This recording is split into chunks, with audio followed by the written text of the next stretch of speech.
పవిత్ర రంజాన్ మాసాన్ని పవిత్రంగా ఆచరిస్తున్న ముస్లిం సోదరులకు అల్లా ఆశీస్సులు తప్పకుండా ఉంటాయని టీడీపీ ఎమ్మెల్సీ ఆలపాటి రాజేంద్ర ప్రసాద్ అన్నారు.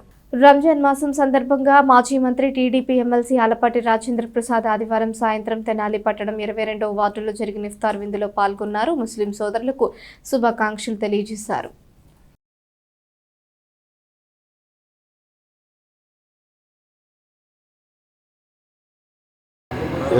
వార్డులో ముస్లిం సోదరులందరూ కూడా మరి ముఖ్యంగా యూత్ శుభాని, అదేవిధంగా షబీర్, హబీబుల్లా, ఇతర మిత్ర మండలందరూ కూడా తెలుగుదేశం పార్టీ నాయకత్వంలో ఈరోజు ఈ అత్యంత పవిత్ర మాసమైనటువంటి రంజాన్ మాసంలో మత సామరస్యాన్ని కాపాడటానికి మరొక గుర్తుగా ఇఫ్తార్ విందును ఏర్పాటు చేయడం అనేది చాలా సంతోషం.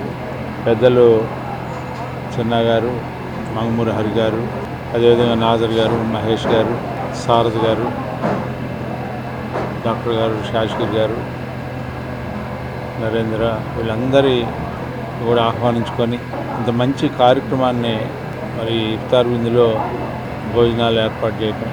భోజనం అనేది ఒక ఆనవాయితైన సంస్కృతికి ఇది ఒక మచ్చుతునుక.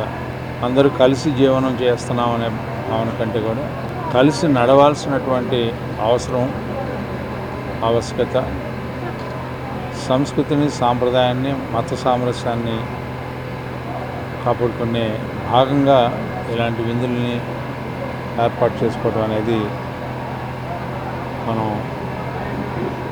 ఆచరిస్తున్నటువంటి అనాదిగా వస్తున్నటువంటి